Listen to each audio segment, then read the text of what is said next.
Bonsoir, très bonne année à tous les téléspectateurs de Canal 32 ainsi qu'à tous les sportifs qui font l'actualité du département de l'Aube. Ravi de vous retrouver ce lundi pour le Journal des Sports version 2011. Ce soir, en notre compagnie, nous serons avec l'ATTB, l'American Top Team Boxing, car samedi prochain, ils organisent un tournoi poids lourd au COSEC 2. Nous en parlerons en leur compagnie dans la deuxième partie de ce JT Sport. Mais avant tout cela, le programme. Avec la Coupe de France de football, l'Estac recevait Metz pour le compte des 32e de finale. L'occasion pour les Troyens de passer un nouveau tour, mais aussi l'histoire de se rassurer pour cette nouvelle année. Coupe de France aussi pour les basketteurs de Saint-André-les-Vergers qui accueillent l'équipe de Mirecourt, formation de National 2. Et là aussi, un match qui servait de préparation pour les Drilleurs en vue du championnat. Et puis enfin, nous terminerons ce journal par du cross-country avec les championnats de l'Aube qui se déroulaient à Bailleul. De très belles courses en perspective.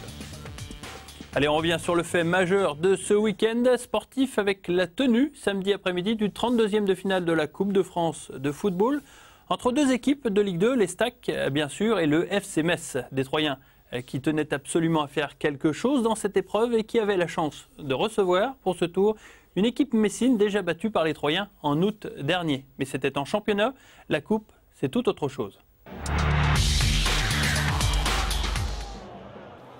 L'Estac ne pouvait pas plus mal débuter ce match avec ce but encaissé dès la 12e minute de jeu par Anglebert à la suite d'une mésentente désastreuse des deux défenseurs centraux. Les Troyens sont ailleurs dans cette première mi-temps et Jean-Marc Furlan peut s'arracher les cheveux. Rien ne se passe comme il le voulait.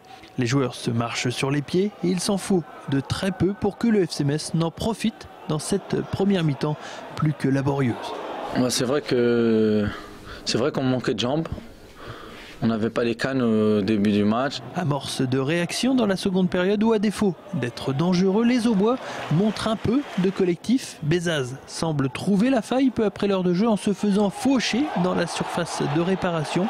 Il transforme lui-même le pénalty avec difficulté. C'est son premier but avec l'Estac.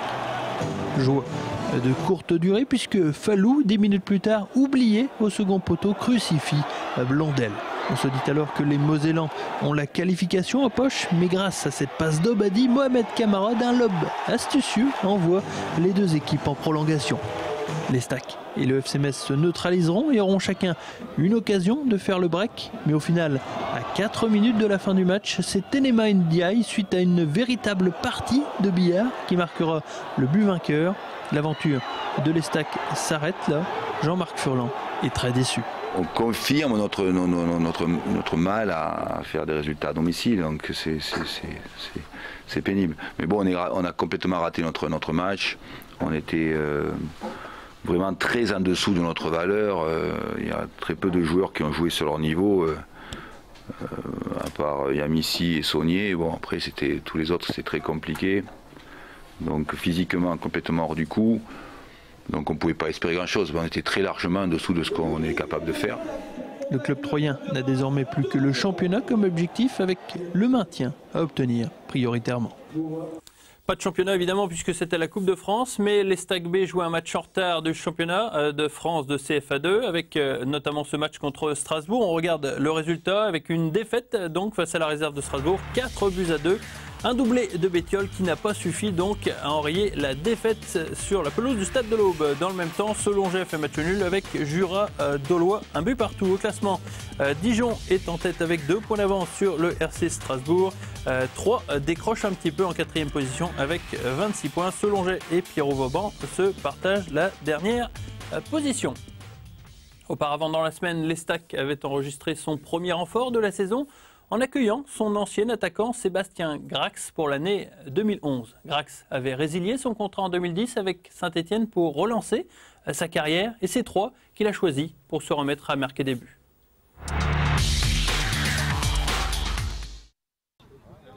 Sébastien Grax à l'Estac, acte 2, premier entraînement dimanche matin au Stade de l'Aube. Ça fait déjà plaisir de retoucher le ballon, surtout dans un club que je connais très bien.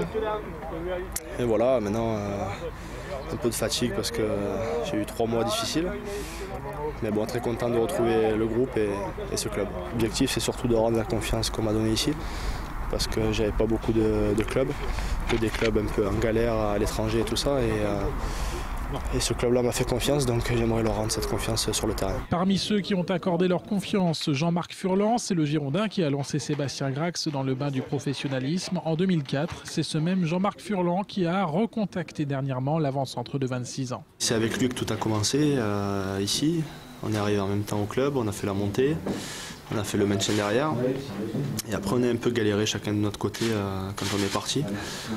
Aujourd'hui voilà, je tenais à le remercier parce que c'est la seule personne qui m'a fait confiance avec le président, Fred Adam, tout ça. Sébastien Grax à l'Estac, c'est 26 buts en 2 saisons et des souvenirs forts pour les supporters troyens mais aussi pour l'attaquant. Le plus beau je pense que c'est la montée en Ligue 1 parce que je pense qu'on ne s'attendait pas au début de saison.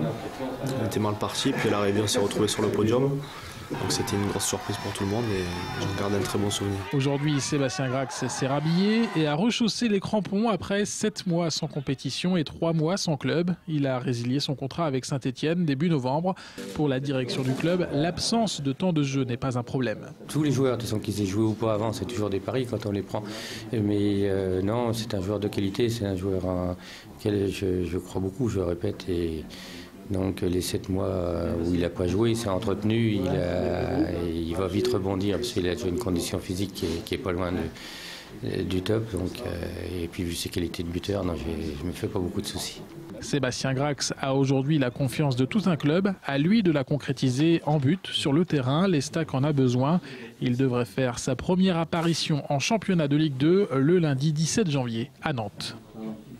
Et le club troyen enregistrera un nouveau renfort demain avec la signature de Benjamin Psaume qui a décidé de quitter Arles-Avignon et la Ligue 1. Donc pour le club troyen, plus d'informations dans notre journal de demain.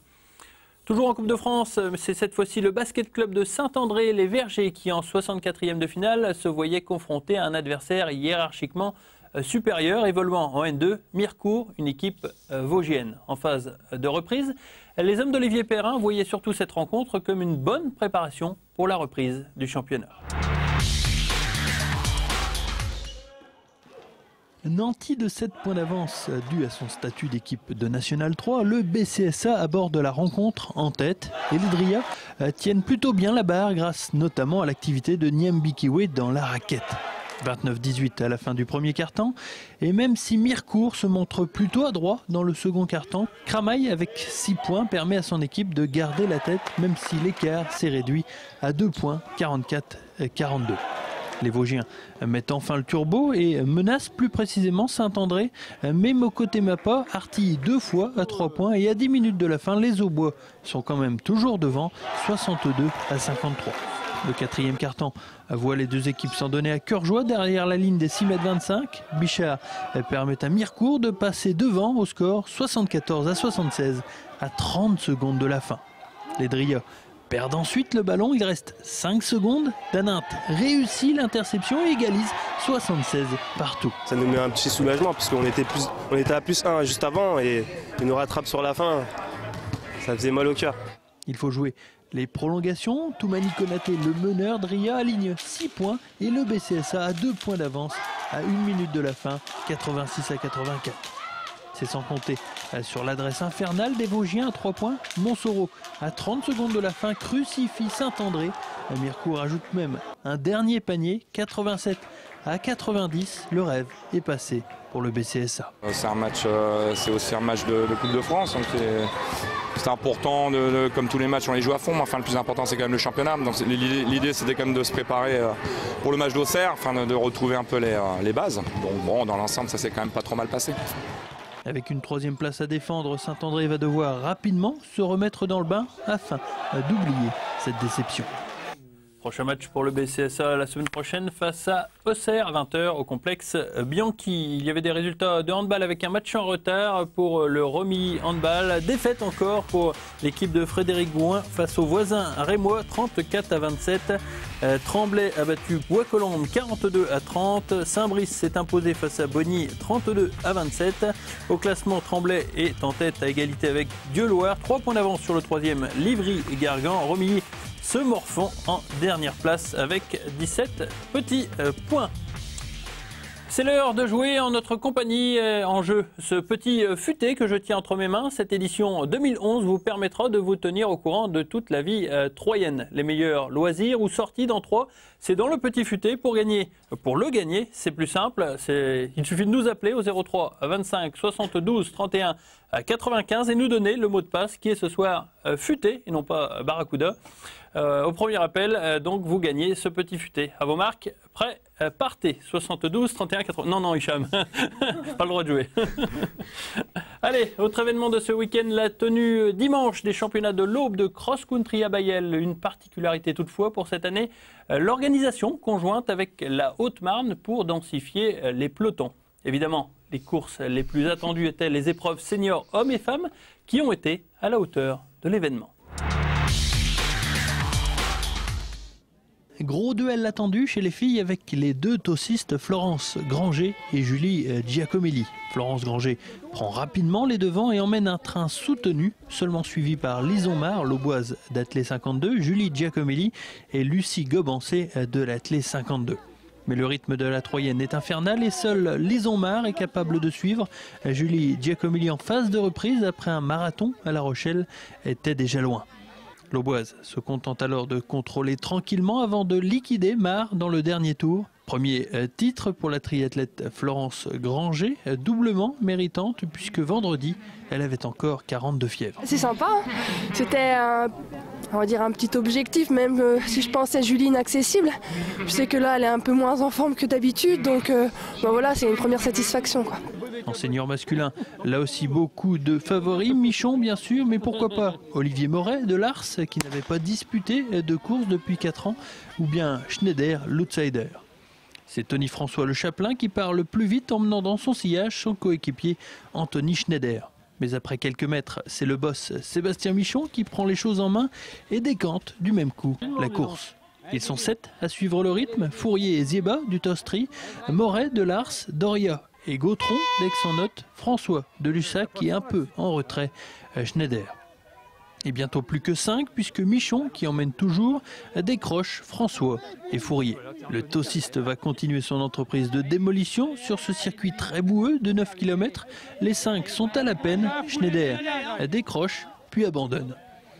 Moret, le ribocortin, est le dernier à résister mais il finit par céder et doit laisser partir le duo Zieba-Michon.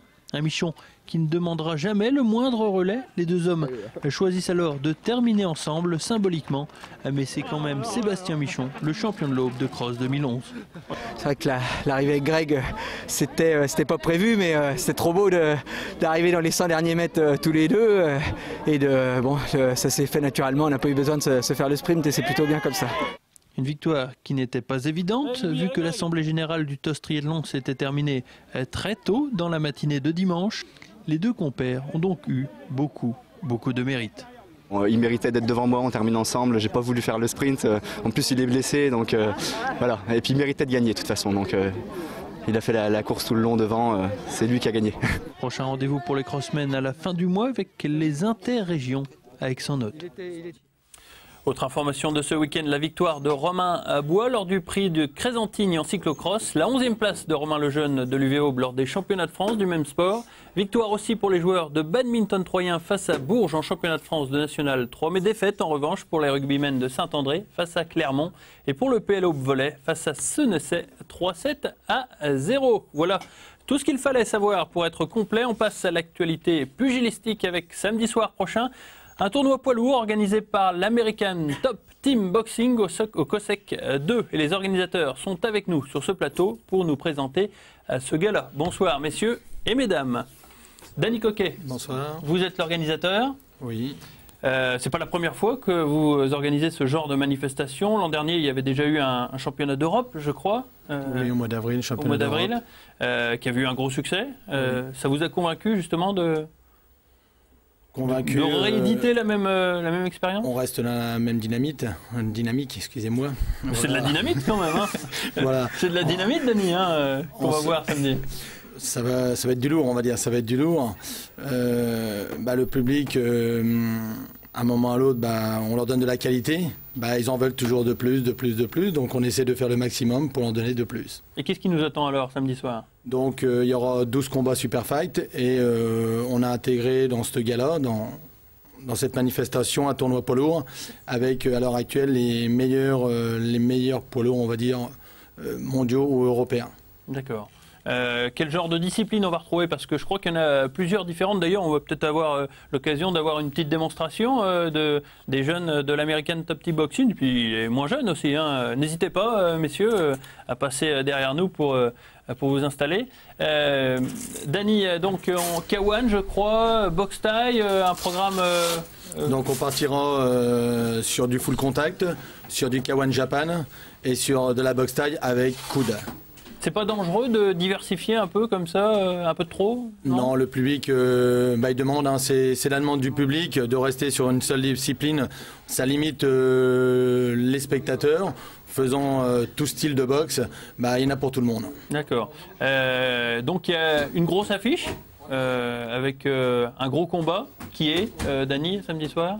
Principalement principalement, on va dire, sur les super fights, il y aura Jérôme Noël, 3 fois champion d'Europe, 38 combats, 34 victoires, qui sera affronté à Camille Gentelet, 40 combats pour 3 défaites, champion de France élite de full contact et champion de France de kickboxing. D'accord. Donc c'est déjà des palmarès qui causent, comme on dit. Voilà, on va dire c'est un peu une confrontation Champagne-Ardenne contre le Sud, parce qu'on va dire on sera confronté à des adversaires du Sud. Voilà, de savoir quel niveau on peut avoir dans le... Voilà, bon, il y a, comme je dis, voilà, ça sera du lourd, du très beau combat en super fight. Le tournoi, je vous dis, des personnes titrées. Donc, deux Français, un Africain qui est pro en anglaise, qui est sur 128 combats en boxe anglaise, 116 victoires. Et Damien Garcia qui est sur 92 combats. Un Espagnol excusez-moi, 92 combats, 87 victoires. À l'heure actuelle, champion du monde en K1 et champion d'Europe. Il a gagné le K1 d'Espagne. Une référence. Vous nous avez fait un beau cadeau, Dany, parce que vous donnez l'occasion aux téléspectateurs de rendre visite donc, à ce gala qui a lieu samedi soir. Alors si vous voulez gagner 5 places pour le gala poids lourd de samedi soir, vous téléphonez au 03 25 72 31 95. Les 5 premiers appels gagnent 2 places, donc ce qui fait 10 places donc en tout. Donc l'occasion d'amener quelqu'un et faire découvrir donc le K1 et d'autres disciplines. D'autres combattants aussi le même soir, c'est les Aubois qui vont combattre donc avec nous. Hicham Ouelassri qui fait son retour à cette occasion, Hicham, puisque vous avez eu 1 an d'arrêt en 2010 et vous faites votre retour devant le public troyen officiellement en 2011. Oui, toute la saison dernière, j'ai pas pu boxer, vu que j'ai eu une entorse au genou, ça a pris pratiquement toute la saison. Et là, le combat de samedi prochain, ça va être la reprise à 3. J'ai déjà fait la reprise, on a commencé à boxer il y a déjà un petit mois d'octobre, je crois, c'était au mois d'octobre à Charleville. Ouais. Et à 3, c'est la première, depuis 1 an. Alors Hicham, je sais que vous avez des difficultés à boxer devant votre public, je ne sais pas si ça s'est arrangé ou pas, mais encore une fois, vous revenez, essayez devant votre public, donc double pression. Si c'est arrangé, je ne sais pas, mais on verra ça samedi. Mais normalement, comme j'ai dit, il faut juste apprendre à gérer. Et ça doit être plus motivant que déstabilisant ou que handicapant en quelque sorte, quoi. Normalement, ça devrait aller. Mais... Ouais. Vous allez gérer ça comme un chef. Hein. Je sais pas, on va essayer. Sofiane, avec nous donc sur ce plateau pour parler de la rencontre, puisque vous êtes aussi au programme de la soirée. Un petit peu de... Aussi, pareil, un petit peu de trac à l'idée de combattre dans le public troyen? Un tout petit peu, non. Mais on appréhende toujours ce qui peut se passer lors de la soirée, quoi. Qu'est-ce qui vous attend, vous Je rencontre la 3e fois le même boxeur. Et puis, normalement, ça devrait aller. Qu'est-ce que ça a donné les 2 premières fois? J'ai remporté le premier combat l'année dernière, à la soirée K1 Events, en 2010. À la nouvelle saison de cette année, je l'ai rencontré encore une fois à Charleville. Ouais. Et puis là, ce sera la 3e fois en 2011. En 3 fois 2 minutes samedi soir? En 3 fois 2, oui. Ouais. Ça sera la belle alors Quels objectifs ensuite, juste après ce combat Normalement, on doit déboîter sur le 22 janvier avec Monsieur Coquet, mon premier combat en K1 à Strasbourg. Ouais, donc ça va être un cran au-dessus. Ouais, un petit peu plus un cran au-dessus. Ouais. C'est prestigieux de combattre au milieu de toutes ces stars que vous allez voir samedi soir? Oui, c'est impressionnant parce que c'est bon à prendre aussi de l'expérience en voyant d'autres combats un peu plus élevés. Ouais, parce que le K1, c'est vraiment... c'est plus physique. Ouais. C'est violent. Un peu plus violent et plus physique. Est-ce que c'est violent pour les filles, Ludivine Lanier? Bah oui, je pense. Ouais, et ça vous fait pas peur d'avoir franchi cette barre justement Bah, après on est entraîné, hein, donc je pense que comme on dit, on nous envoie pas au casse-pipe. Hein. Non, heureusement. Voilà. Mais honnêtement, c'est pareil, c'est une appréhension quand même, surtout devant ses proches. Bah c'est sûr, on n'a pas envie de perdre, alors c'est motivant, ça motive. Ouais. Comment vous êtes venu à pratiquer ce sport? Bah, au début, j'ai commencé à faire du fitness, chez Dany aussi, du fitbox, et puis je voyais les garçons qui frappaient sur des cibles. Là, j'ai dit tiens, je vais essayer aussi. Et puis après, j'ai voulu continuer, quoi, ça m'avait plu. D'accord. C'est autre chose, et puis ça défoule aussi, donc il faut y trouver son compte. Donc, alors, je regarde le programme. Ludivine, vous êtes prévue au programme donc en fin de première partie face à une fille du team Panza. Oui. Quelqu'un que vous connaissez, non? C'est la première fois. Ça va être dans l'inconnu alors? Voilà. D'accord. Vous avez prévu de boxer de quelle façon? Je sais pas s'il y a une façon particulière de prévu, on verra. Offensive ou défensive? Ah bah offensive, je suis devant mon public alors.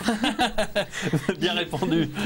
Dany, juste avant de passer à Dany, je vous enjoins à téléphoner encore pour gagner les quelques places qui restent donc en jeu au 03 25 72 31 95 pour donc voir ce gala poids lourd K1 et puis boxe taille et full contact. Voilà, j'ai fait un petit peu la publicité pour donc ce gala qui aura lieu samedi soir au COSEC 2, on ne l'a pas dit, à partir de 19h. Dany, c'est donc, on l'a dit tout à l'heure, c'est la deuxième fois que vous organisez ce genre de manifestation. Il y a autre chose qui est prévu de même envergure cette année? Un défi? Normalement, le 26 mars, c'est reparti pour le K1 Event partie 2. D'accord. C'est uniquement K1 alors là? Non, on sera pareil sur un multibox, pareil sur du multibox, avec, je vous dis, un championnat d'Europe, plus un combat international qui est déjà prévu de Steve Valente, 5 fois champion du monde, contre un Turc. Avec un titre en jeu? Combat international, non. L'autre combat, oui, championnat d'Europe, un championnat d'Europe en K1. D'accord. La réussite de l'an dernier vous a convaincu à...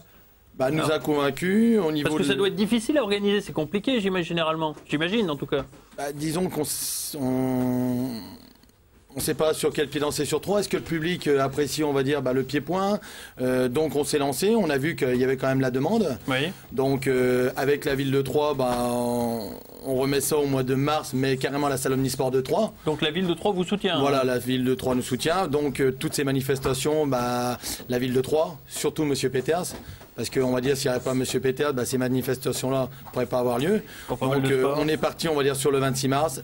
Avec en multibox, avec un championnat d'Europe en K1, salle Omnisport de Troyes, avec en plus, on va dire, gâteau sur le cerise, avec Sport Plus qui nous suit aussi, la chaîne de Sport Plus. Il retransmettra l'événement. Voilà. On fait un petit rappel donc pour samedi soir. Donc samedi soir, tournoi poids lourd, donc début des combats 19h30. Oui. On va essayer d'être à l'heure. Donc au niveau des préventes, si vous voulez avoir des préventes, c'est 8 € Intermarché Rive de Seine ou dans notre structure 12 bis rue Alsace-Lorraine. D'accord. Sur place, 10 € les gradins et 15 € autour du ring. D'accord. Et la soirée se termine aux alentours de minuit? La soirée se termine aux alentours de minuit, David. On va essayer. Non, mais bon, normalement... mais de toute façon, on peut venir parce qu'il y a des combats, il y a de la boxe taille, full contact, K1, c'est bien éparpillé, ça permet de passer une bonne soirée, quoi. Voilà, je vous dis, on est vraiment sur le multibox, et je vous dis, spectacle garanti. Chaos en prospectant, comme on dit, il y aura du chaos dans l'air. Du chaos dans l'air avec, on l'espère, une victoire pour Hicham, pour Sofiane et pour Ludivine. Merci en tout cas d'être venu dans cette émission pour nous annoncer ce gala poids lourd qui aura lieu samedi soir. Je vous le rappelle, on regarde l'agenda du week-end sportif prochain, en plus donc du gala avec du handball national 3. Les filles de Rosières-Saint-Julien accueillent Yutz au complexe Raymond-Laurent. C'est à 18h30. Le même jour, plutôt le même soir, BCSA accueille Auxerre, j'en ai parlé tout à l'heure. C'est à 20h au complexe Bianchi en National 3. Et puis enfin, pour terminer, il y a donc du handball avec Sainte-Maure 3 qui accueille Fleury à 20h45 au gymnase du lycée agricole. Le lendemain, du football avec la CFA2 de l'Estac B qui accueille Vauban-Strasbourg à 14h30 au stade de l'Aube. Voilà, ce premier journal de l'Indé 2011 est terminé. Je vous remercie de l'avoir suivi. Je vous donne rendez-vous la semaine prochaine pour un second opus. À très bientôt.